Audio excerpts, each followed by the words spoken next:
আমি চলে এলাম তোমার সঙ্গে।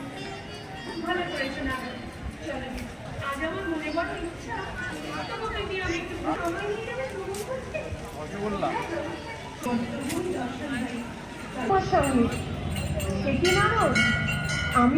আমি আজ মট্টভূমি যাবি আর আমি তোমাকে উপবাসে রাখতে পারি? নারদমণিকে সঙ্গে নিয়ে চলেছি।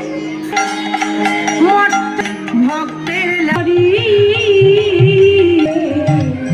নারদমণি, আমি ভক্ত